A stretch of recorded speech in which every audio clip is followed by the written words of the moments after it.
Swayam Prabha. Digital India. Educated India.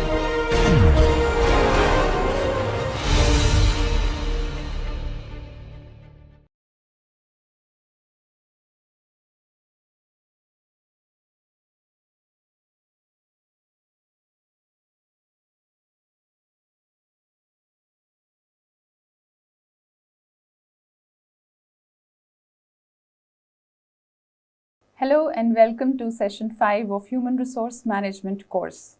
My dear students, I am sure you must have learned the past 4 sessions well by now. Let us begin with the 5th session and try to understand some more nuances of personnel management. This is your instructor, Dr. Shikha and Khera from Delhi Technological University, Delhi. So, let us talk something about the selection part of human resources.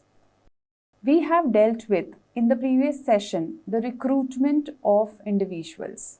And while we talked about recruitment, that was the process, just to recapitulate quickly, that to invite the applications from those who are interested to join an organization in a blank format or in a format of a CV, and then making a pool of potentially qualified candidates for the organization. The process stops there only. After recruitment starts off the negative process of elimination, that is selection. So what is selection? Choosing the best out of all the available human resources who have applied and shown interest to the organization. But before we proceed, let us see where we are with the help of graphic, which I generally start the session with. You may have a look towards this graphic. In this graphic, you can see that we have covered this journey of human resource planning. We have also talked about recruitment in the previous session. So today I shall be dealing with decruitment first, followed by the selection.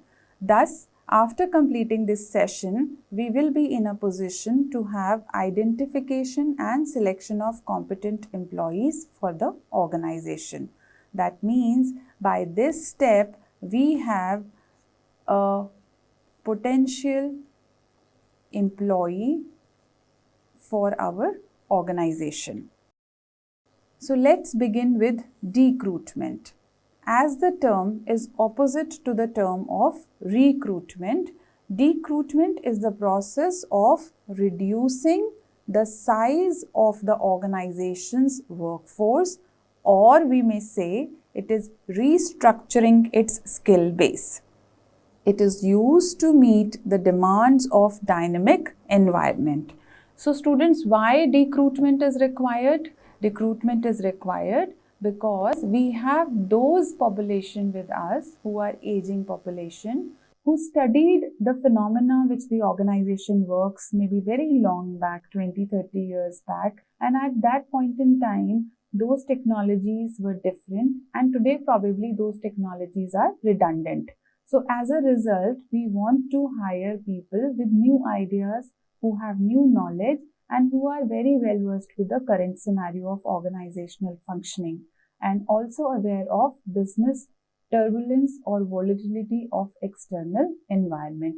Thus, it is required that we part few employees from the organization. We tell them that they have served the organization with sincerity for a longer duration, and now even the organization supports them while they sit back home by giving them some incentives, and along with that the vacancy which is created, we would be filling up that vacancy by having the selection process.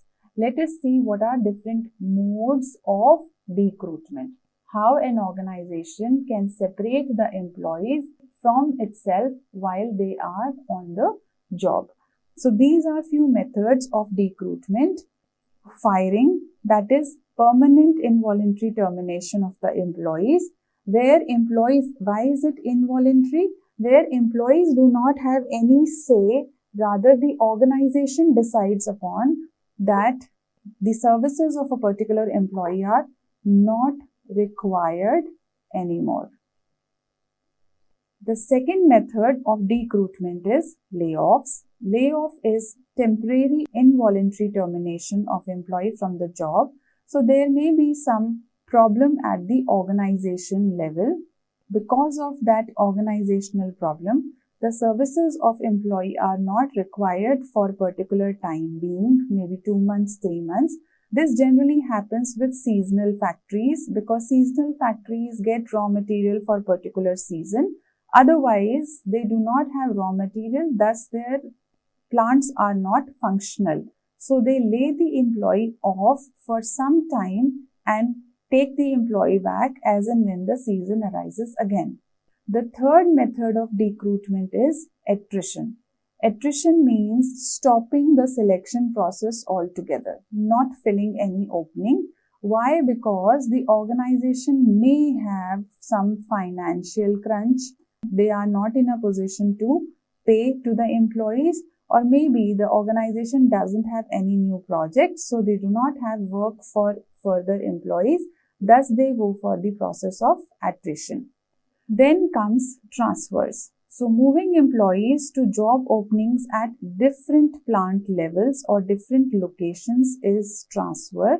And when we transfer the employee, we are parting him from the current subunit and we are giving him opportunity to some other strategic business unit of the organization. Fifth method is reduced work weeks. So, where working fewer hours per week is taken into consideration, again to have less financial, or you can say to lessen the financial burden, organization does such scenarios. Also, organizations provide early retirements. Providing incentive for people to retire before normal retirement is called as giving an option for early retirement. And one of the major schemes for early retirements is VRS, that is Voluntary Retirement Scheme. This is given to employees who have served for a substantial number of years and now the organization wants to have new blood in the organization with new ideas. So they allow the previous employees with some incentives and give them VRS. So here VRS is an example. Next is job sharing. Having employees share one full-time job is also one of the methods of decruitment. So here we have understood, students, by what all means the organization can separate the employees and go for decruitment. Now that an organization has recruited also, and if need be, they can go for decruitment also. The scenario comes up that if requirement is to recruit people again, then what is the next step? So the next step is selection. Selection, as you can see here, selecting the best out of the available human beings or human resources with respect to the profile that we have been recruiting for or we wish to recruit for. So it is inevitable, it is a negative process. It says formal definition is process of choosing from a group of applicants the individual who is best suited for the particular position in the organization. So it is quite challenging, students. When you will become managers, you will realize that it's so challenging to find out the best suited person for the role in the organization. So that means it has to be very much technical and scientific oriented. Systematic selection process to have best suited person. Goal of selection process is to properly match people with jobs. Because if this goes wrong, then it can have heavy consequences for the organization. So this decision has to be highly effective. Decision of selection. In the selection process, first we start with screening the job applicants that we had received during the process of recruitment. And this we do to ensure that most appropriate candidates are hired. After screening, which was the first step, we move on to have a prediction exercise to determine which applicant will be successful if hired. This prediction exercise is a run-through which helps the organizational members or the selectors or interviewers to decide on who is going to be the best suitable match for the position. And third is the selection decision. That selection decision means that we have decided to hire someone. So that is the selection decision. But the critical part in selection decision is it may be correct or it may be incorrect. So at this time, I would like to tell you how we decide on, how we find out that the selection decision is correct or incorrect. In the selection decision, we either accept the candidate or we reject the candidate. The x-axis say we have to also see the job performance of the employee. So in the job performance, the employee can be successful or the employee can be unsuccessful. Let us see what all 4 decisions are extracted by the x and y axis. Whenever we accept an employee and during his performance he is successful, we have the most appropriate decision, that is correct decision. We chose the right person for the job. Then there is the second scenario where we had rejected someone, and even if we see his performance in the other organization where the person was serving, we realize that the person was unsuccessful there as well. So then we again are in the correct decision. We took the correct decision that yes, this person was not fair enough, was not correct for the organizational positional role. So if we take this decision or if we take this decision, they are all appropriate and accepted. But the problem starts when we reject someone who became successful in the other organization. So we call it as a rejection error. And this rejection error is a negative decision. It's not a correct decision. Similarly, if we accept someone and once he performs in our organization, he or she we realize is quite unsuccessful, and that is also an error, and this time this error is called as acceptance error. So you can see, students, then if we go for 4 types of quadrants with respect to acceptance, rejection, successful and unsuccessful, out of this 4, 50% are the correct decisions and 50% times we are at erroneous decisions. So having this probability is quite disturbing. Thus, we need to have scientific selection methods so that we do not fall trap for the errors of acceptance or errors of rejection, and we go for the correct decisions for selection process. Let's now further move on to the steps in the selection process. The steps involve first the recruited candidate, the pool of applicants. After that, the second step is we go for a preliminary interview of the candidate to know about his background, general awareness and hobbies, and his prelim level of interest in the job and organization. Third, after prelim interview, those who are filtered here. So at this stage, you can see there is a chance of getting rejected. After prelim interview, if the candidate still is selected and moved further to the next round, then in the next round, review of his CV or applications and resume takes place. This detailed review helps the organizational managers to decide on whether the profile matches with the interest area and working pattern of the prospective employee. But there are strong chances that at this stage also the employee gets rejected. The candidate gets rejected. If they are rejected, they are out of the pool. And further, those who are still in the pool, they move on to the next step of selection tests. So these selection tests are what we call as scientific selection for the employees. Now, as you know, test is always an elimination and evaluation practice. So thus, after the selection test also, great number of employees are rejected and only a handful are carried forward to the next step, which is the employment interview. Now, under this employment interview, a panel of interviewers interacts with the interview and decides upon whether the interviewee is capable to be taken to the next round or not. If not, they are rejected at this stage, and if yes, so handful of employees are taken to the next step, that is reference and background checks. And after the reference and background check, the decision for selection is made.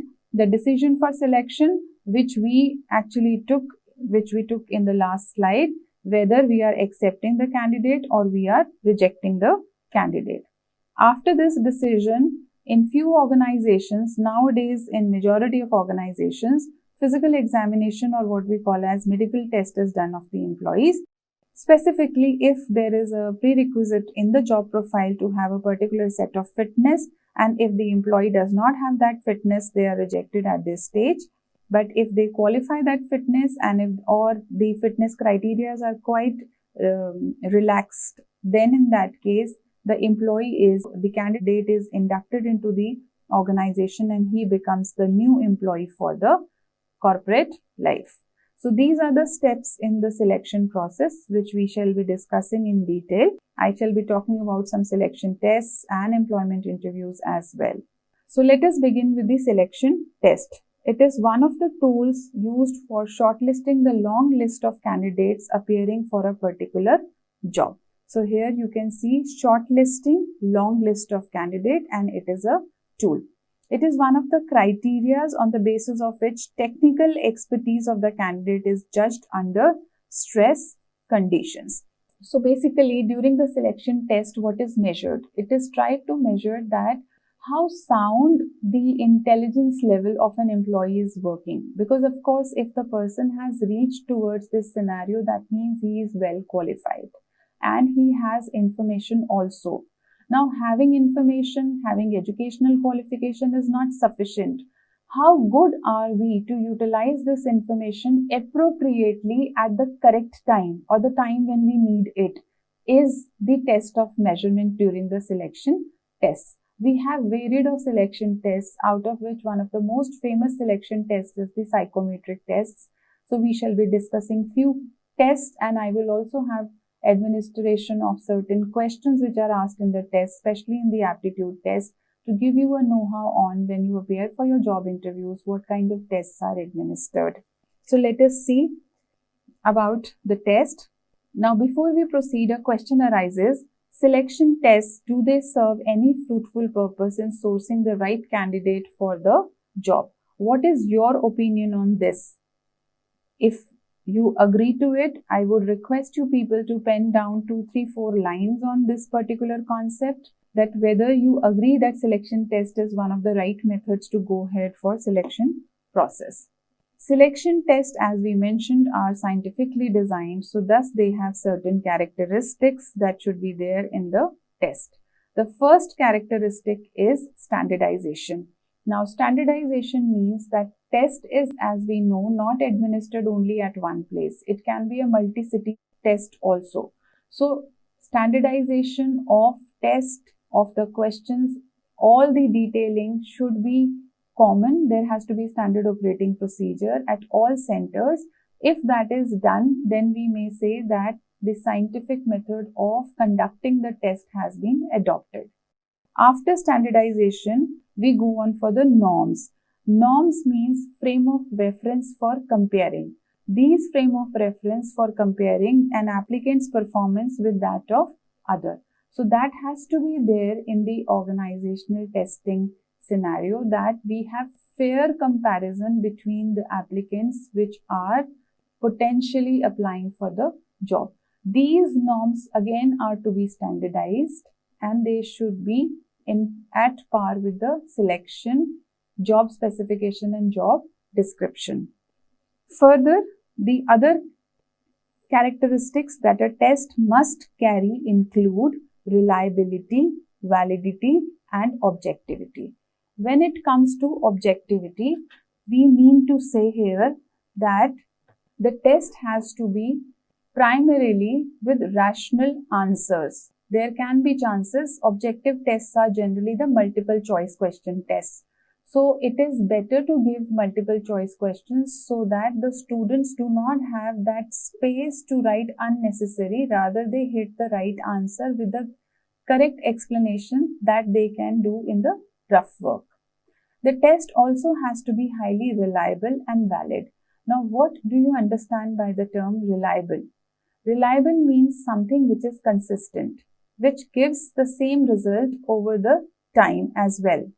For example, if you put thermometer in your mouth to test your body temperature, if the thermometer gives a particular degree Celsius or Fahrenheit temperature of your body, and again after 10 minutes you do the same test and they are giving you the same results, that means the thermometer is reliable. It is consistent in giving you the results. It is not changing your body temperature every 5 minutes or 10 minutes.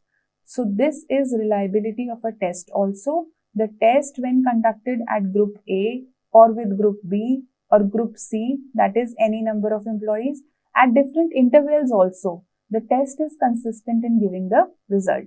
That is the most important characteristic of any test. Valid test. Validity of test means that the test is measuring what it is meant to measure. Like thermometer measures body temperature, it is meant to measure body temperatures. It is not measuring your body blood pressure or any other parameter. So test, if it is meant to measure your language command, it should have all the contents to measure the language command. If the test is to measure your mathematical aptitude, the test must measure your mathematical aptitude rather than having some other peripheral questions. So what we have tried to answer here is that we wish to go for selection tests because they are very important tools to scientifically select the employees. But these selection tests must have certain characteristics, and the characteristics, if I quickly recapitulate, the test must be standardized across all centers. This test must have norms, frame of reference or comparison for two employees which are similar. Norms must be similar. Then the test must be reliable. The test has to be valid and the test has to be objective.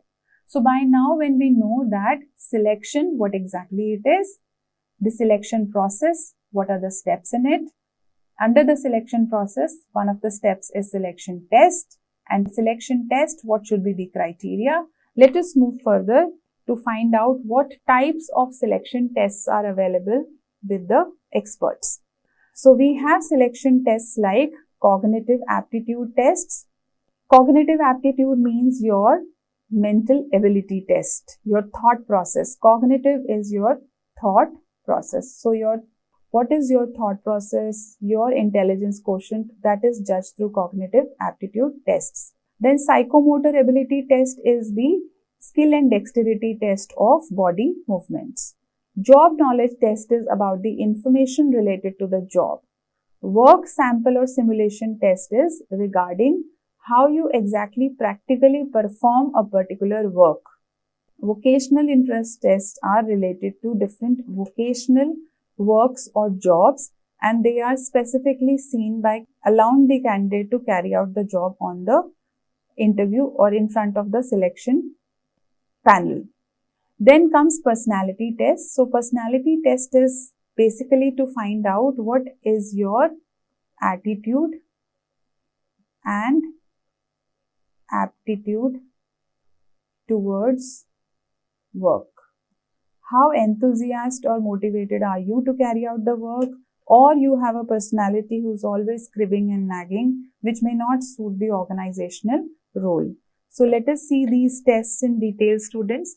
First is the cognitive ability test. So it measures individuals' ability to learn as well as to perform a job. Under the cognitive abilities test, we also have a group selection method. They are most frequently used to assess the candidates on leadership qualities and their ability to express themselves clearly and get on with the influence the colleagues. So in group selection method, we try to find out how well a person can interact and have good interpersonal relations with the team members, can behave as a group leader well, can coordinate with them and manage them effectively. Because for leadership positions, it is very much required that you have a hold and a firm grip over your team members.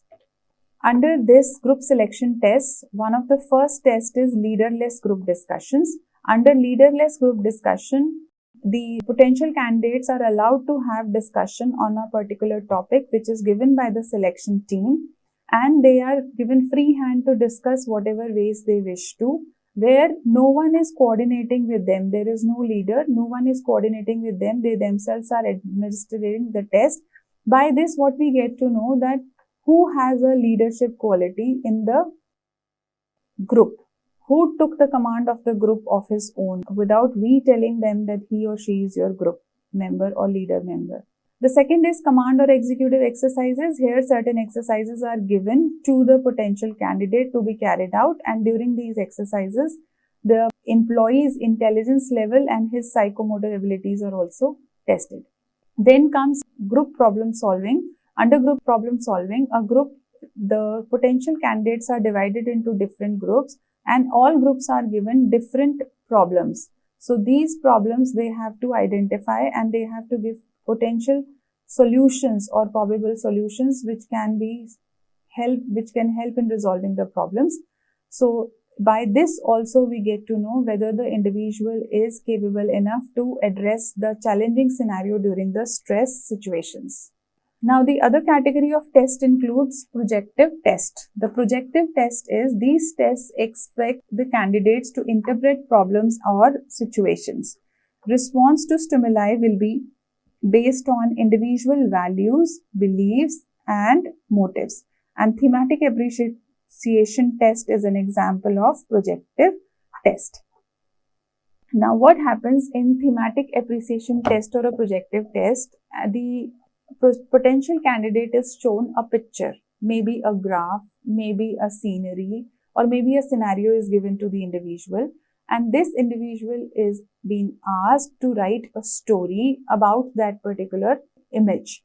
Now, while the story is being written, when the panel of experts evaluate that story, they realize what values, beliefs, thought processes, attitude the particular person who has written the story carries. Because if I or you give such a similar imaginary, or you can say image to 8 to 10 people, I'm sure you understand that all 8 to 10 people will project in a different manner.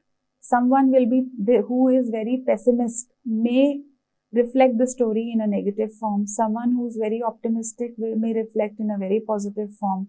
So here, if you see, say a waterfall is there, and if I ask you to write 3 lines on the waterfall, maybe all of you write in a different manner based on the information that you have about waterfall and based on your thought process with respect to water itself, based on your phobias or your strengths with respect to water. So when we see such scripts, we can find out what exactly the values and beliefs and attitude of the individual is, and that can help us choose or decide whether we wish to take up such individual in our organization or not.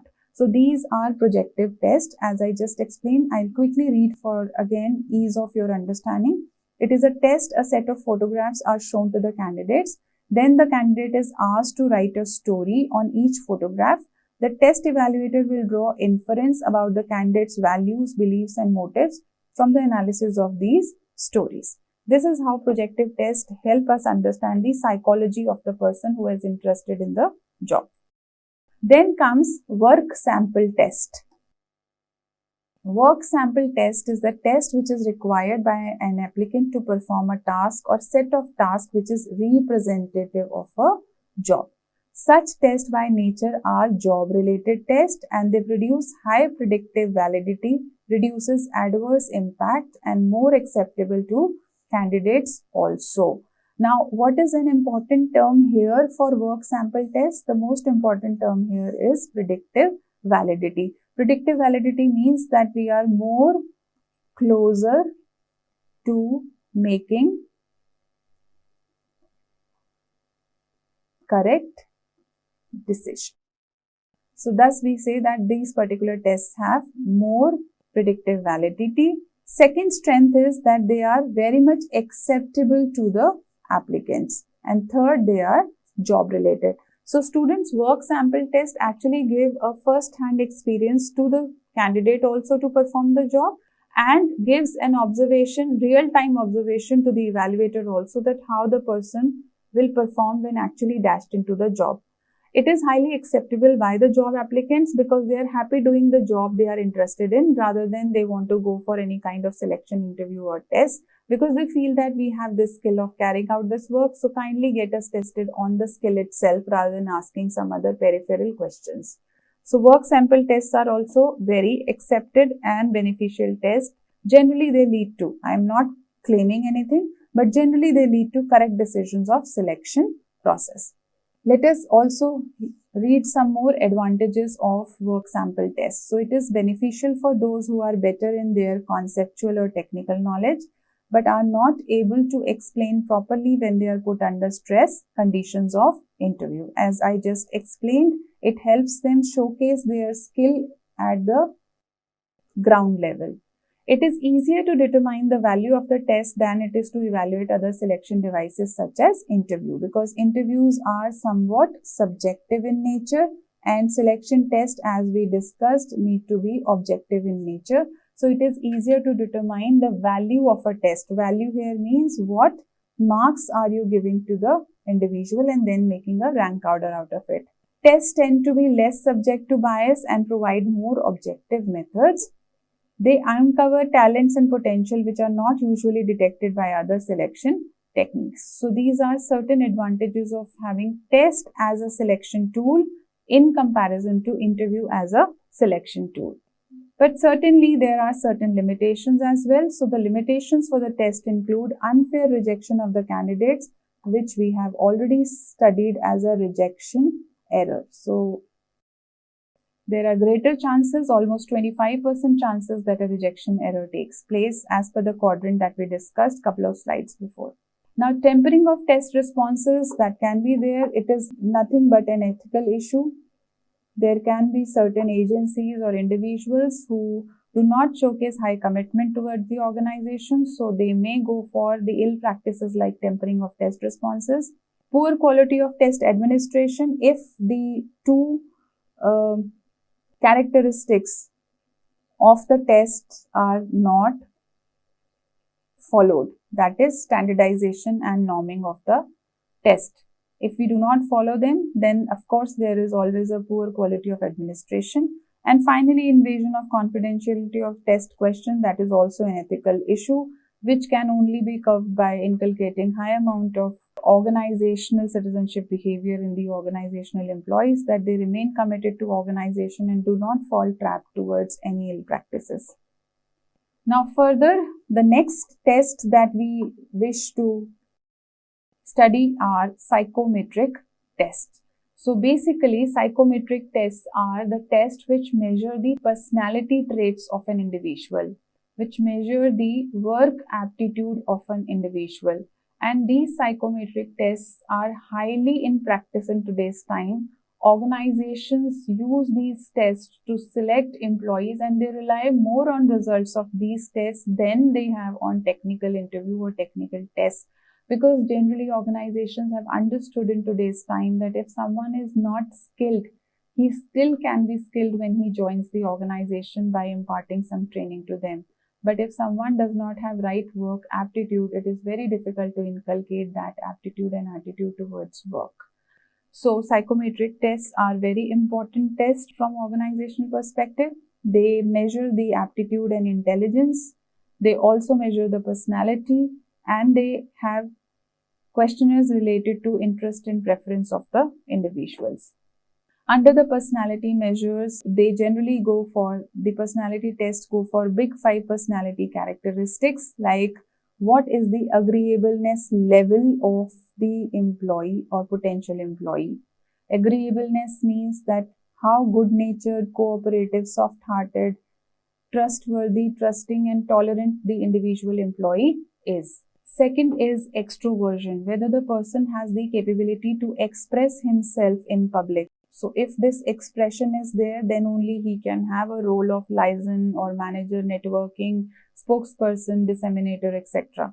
So whether the person is talkative, gregarious or sociable or not. Then personality trait like emotional stability is also very important. So it is also checked to what extent a person gets angry, worrisome, insecure, is either in depression or not, neurosis, etc. Is the individual open to certain experiences, that is ready to take up the challenges or not? If he is having some original ideas, he has high curiosity and is broad-minded, open to new ideas, then he is open to new experiences, and probably he has some kind of entrepreneurial characteristics also. And finally, consciousness is how hardworking, organized, responsible, and achievement-oriented an individual is. We can also say here that how mindful an individual is. So students, by this you must have understood that the more important personality traits, which includes the extrovertness and the sociability of employee, being innovative and open to experiences, such traits are important, and they are also measured by the organizational members under personality test. One statistic says that 92% of employers consider psychometric testing to be a useful or a very useful aid to recruitment process. Now, why so? I have already answered that, because psychometric tests help us understand the level of motivation of prospective employee. Let us go through certain psychometric tests which are used in recruitment. So they can be verbal ability, numerical ability, or logical ability, personality or interest inventory. I have few examples of these questions, so I'll go on to that. But before that, why do employers use the test? I think by now you can answer it: to identify key ability and personality traits of individuals, and so to support other selection tools. Other selection tools like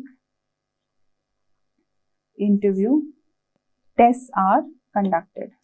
Some more selection tools are application forms, CV, by which we get a prelim information about the individual, group exercises, presentations, interviews, and selection tests. So, based on the selection method, what are the advantages of each method? So the first method is application forms.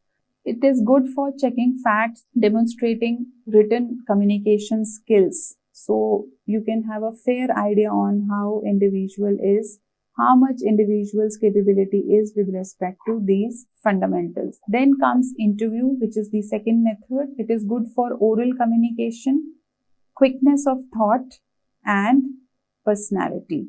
So we get to know the personality type also. Then the third is psychometric tests, which are good for measuring candidates' ability, which is personality, against the objective criteria and other candidates. There are certain disadvantages of each method. So for application forms, the disadvantage is it measures ability to fill in the form, not to do the job. So you can say it is only in written format, thus we cannot purely decide on the basis of this application form. Second is interview. Intensely subjective, they might not the look of you as well. Now, when we say intensely subjective, what does it mean?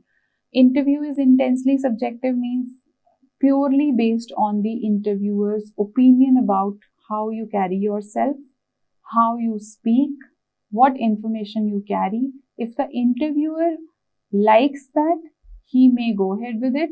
If he doesn't even like the look of you, maybe he doesn't like the dressing appearance, or maybe the kind of gestures, body language that you are producing during the interview time, they may go for a rejection error. They may not be able to find out the real you in you while the interview is going on, because it may have some biases. So thus interviews are intensely subjective. Then comes psychometric test, and their limitations or disadvantages are not good for seeing how an individual works with others. Under this, we are only testing an individual's what his personal attitude, aptitude is exactly.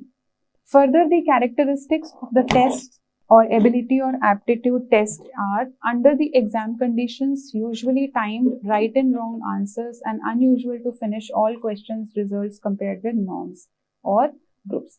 So basically here we are trying to find out that if we go for identifying the ability of an individual, we have to go for an exam condition which is time bound, and there are right and wrong answers in such tests. Here we are supposed to finish all questions, we cannot leave few, and results are compared with the norm of the group. So if the norm of the group is say 50% and you have scored 60%, so there will be a percentile or a ranking of individual based on what place they have got in the whole group.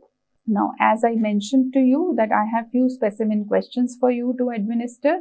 I understand we are not in a two-way communication with each other. You are listening to me through the screen, so it is not possible for you to answer me through the screen.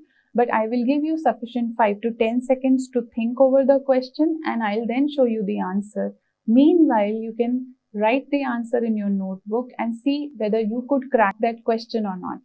So, complete the following sentence with appropriate pair of words below. Answer A, B, C, D or E. Now here the time allowed is 20 seconds.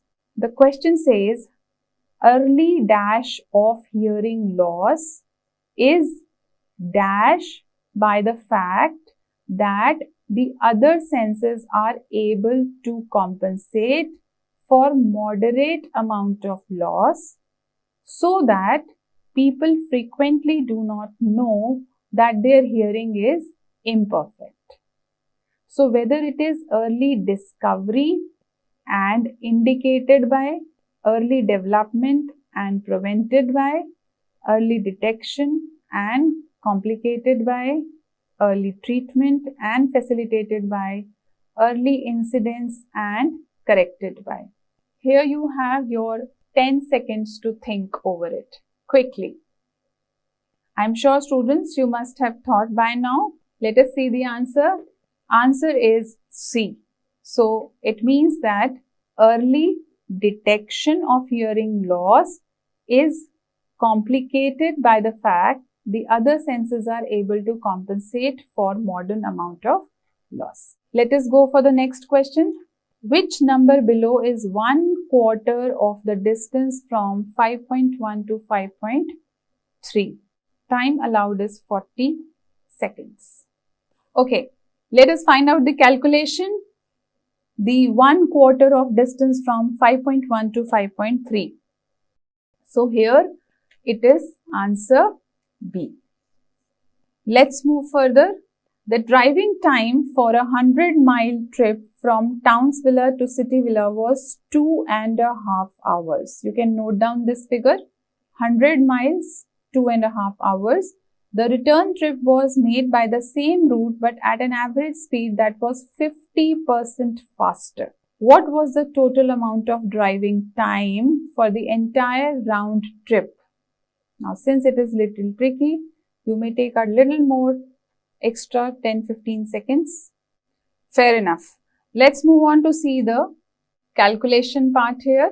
So here the answer is B, 4 hours 10 minutes. Let us see how we reached to this. So first trip was 100 miles in 2 hours 30 minutes. So that made it to 40 miles per hour.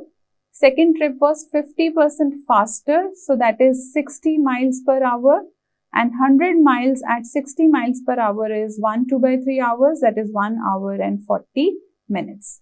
And 2 hour 30 minutes which they had taken earlier plus 1 hour 40 minutes which they took in the return journey. So the total round trip was 4 hours and 10 minutes. I'm sure students you must be enjoying these questions well, and they are nothing but a simple practice for your aptitude test tomorrow for organizational jobs. We can have few examples from the sequential work also, sequential questions also. So here you can see in the example given below, you will find a logical sequence of 5 boxes. A, B, C, D, E. So these are the boxes above. Now what you have to do in the bottom row completes this sequence. To give your answer, select one of the boxes marked from A to E. So here we have A, B, C, D and E. Which box will complete the sequence after this here? I'm sure you must have got the correct answer for this question. You are quite intelligent students. So the answer here is D. So this is the sequence which should be formed here to complete the next step. Why so? See, this was 1, this was 2, now this 1 was repeated here. So this is again 2, the similar one. Next question on similar lines. Let's be quick in doing this.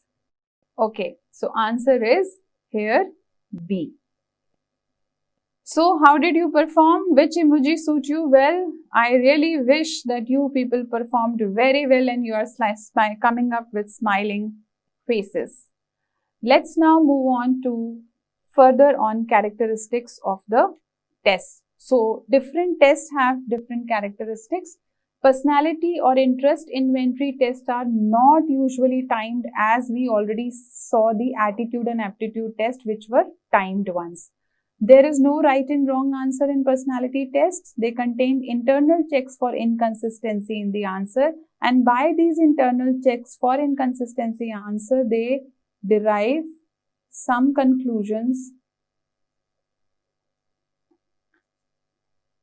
regarding an individual's personality. So basically it is the inconsistencies in the answer that help the evaluator.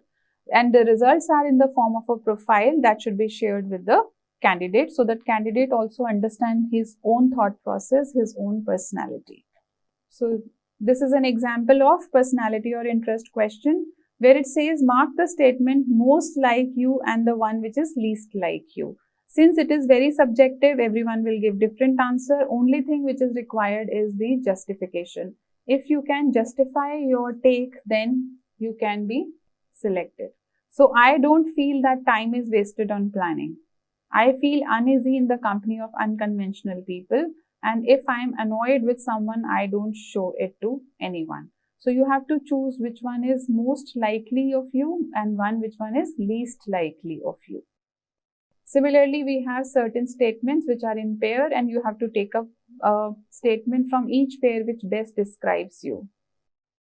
So between the two, one statement, between the two, one, and between the two, one. So someone may take up, I try very hard, I want to be successful, and I like to try new things. So this shows that the individual is quite enthusiastic and is ready to take up the task, is hardworking also, and will take up new challenges as well. So how to prepare for your tests? It's very important. You practice as much as possible. You become familiar with test conditions well and brush up your basic maths, percentages, ratios, etc. to a large extent when you are preparing for your tests. Now, let us talk something about the assessment centers. Students, what are assessment centers? By the term assessment center, what comes to the mind? We feel that there is a place, some center, where some evaluation or assessment takes place. No, it's not like that. Assessment center is a conceptual terminology. It can be administered. They are type of tests. They can be administered at the place of someone who is an employment exchange person, or who's a recruiter, or who's a counselor, or it can be administered at the place where the people are working. So these are very unique tests, and generally they are used for lateral entry people. Lateral entry means those who join organization at senior positions or middle to upper middle positions. And under these assessment centers, some scenarios are given to the concerned employee or prospective candidate to be based on the judgment that they make or the analysis they do. The inferences are drawn about their work pattern or their capabilities. So let us see what are the detailing of assessment centers. So assessment centers are basically a series of exercises which are commonly used by employers to test the skills which are not accessible from traditional interview alone. An assessment center usually lasts a whole day, but can last anything from half a day up to several days of testing and assessment. So you can see it can be a long process to have assessment center as a evaluation criteria. In this, you will normally be invited to an assessment center only after you have passed initial screening by the employer. For example, the application form and prelim aptitude test have been done.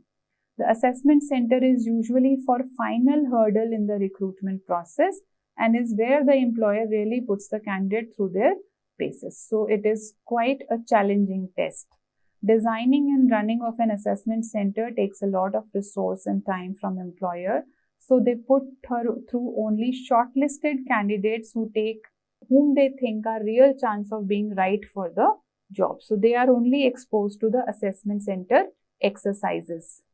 So assessment center is not a place in itself. It is just a name given to series of exercises, and it can take place anywhere, as I explained, at employer's office if they have the facility and space, or it can be at testing center run by qualified assessor, or any other place which is comfortable to both assessor and the assessee.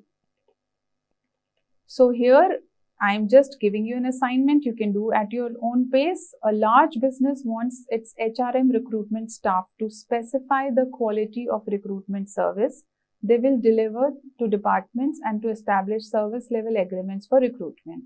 How will you specify the quality of recruitment services? You can put some words to it and try to find out to what extent could you manage the answers related to the content discussed in recruitment and selection section. What issues, procedures and practices will you research for doing this exercise? And what problems will you encounter in specifying recruitment service quality? That you should also mention.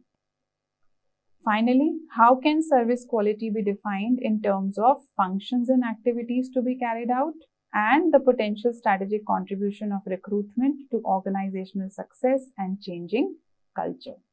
So once you have completed this assignment, now we can go ahead with discussion on CVs and covering letters, which is quite very important for any individual to understand what exactly CV is and what is its purpose, because it is the first reflection of any individual that the organization sees. The organization doesn't see your face individually first or doesn't talk to you. They just see you through your CV. So it is very important, students, that make your CV which is market driven.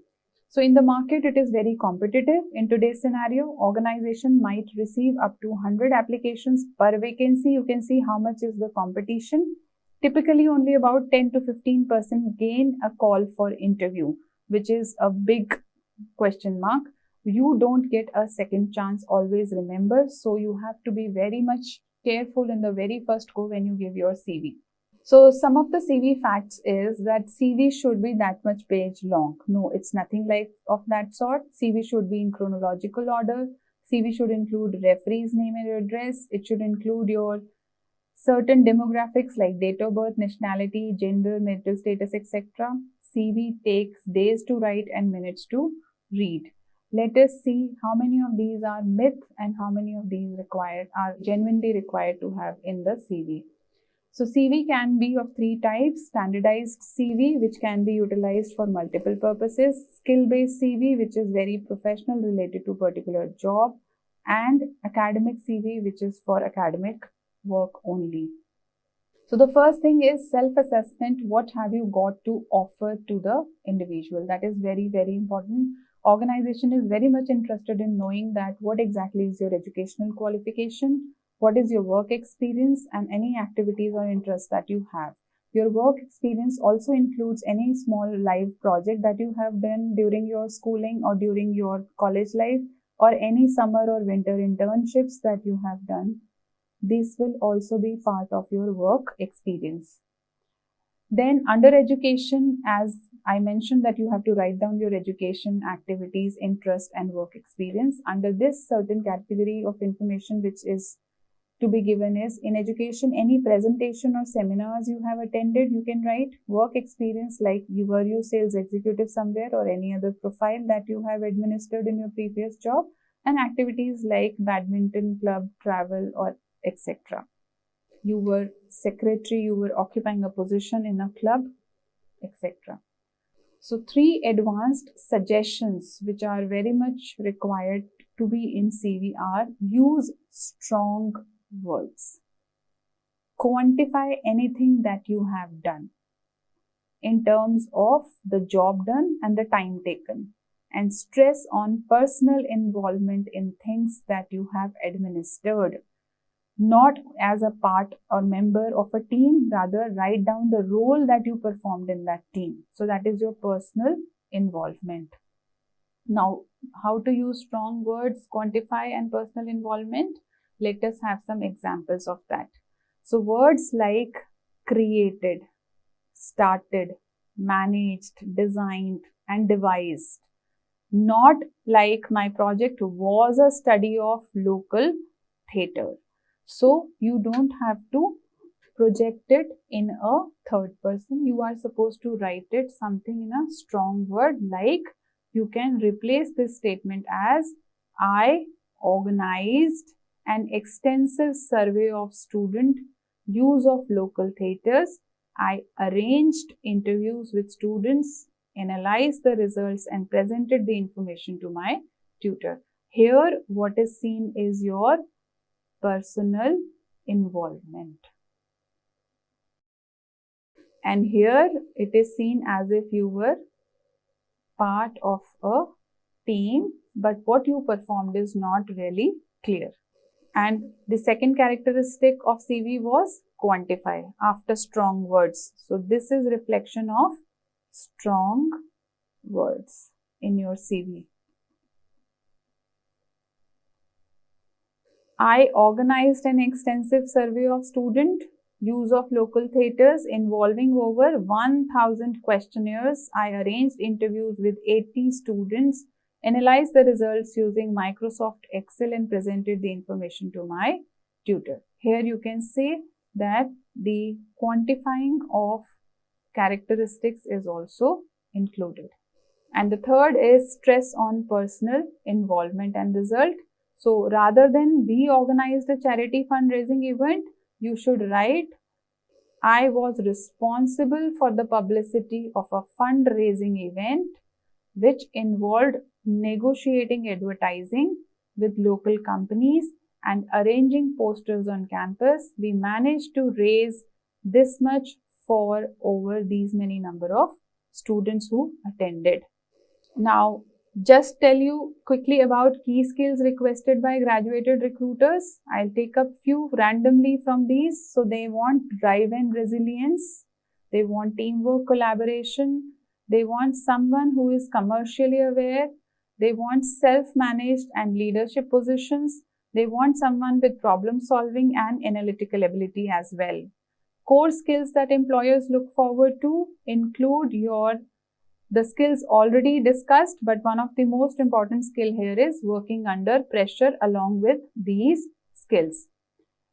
So this we have done already, skills, analytical, creative, leadership, planning, numeracy, etc. When to use a CV? When you are asked to do so. When they say apply in writing, then only you put your CV. For any speculative applications and when you wish to network with others, you can spread your CV across. Also, with respect to your covering letter, you may be aware, so there has to be one-page covering letter with A4 size and two major themes on it, that why do you want to join the job and why you are suitable to it. So you have to justify to the organization why they should select you. You should always be very positive while you are writing and emphasize on your USPs, your strengths, and end your letter with spirit of expectation.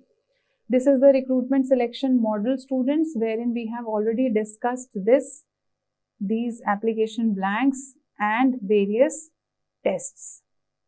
This we have done in human resource planning. Here two terms are there, workload analysis and workforce analysis. So workload analysis is to determine how many employees of various types are required, how many employees and various types. Workforce analysis determine how many employees of various types are required to achieve total task target, keeping the sufficient margin for absenteeism, employee turnover and idle time. So these are the additions in workforce analysis.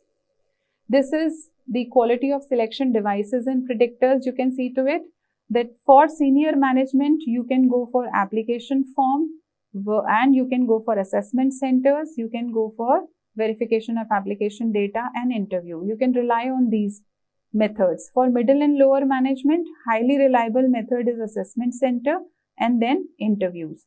For complex non-managerial jobs, highly reliable is work sample, and for routine operative, the highly responsible method or reliable method is work sample test. So when we talk about selection test versus interview, As we cannot be judged in just basis of 10 to 12 minutes interview, selection tests are also mandatory for us. So here students, I would like to conclude this session on selection, where we had discussion on various selection tools, tests, methodologies, selection process, etc. I hope you have understood various detailing of how we should go for selection tests, what are the advantages and disadvantages, and you must have definitely enjoyed the selection questions also. I request you to please complete the homework, the assignment that I have given you during the session. That's all from my side. The bibliography that I have referred to for this particular course is from these books and texts. You can also refer to these texts if you wish to enrich yourself, and hope you have enjoyed the session and had a good learning oriented one. Thank you all.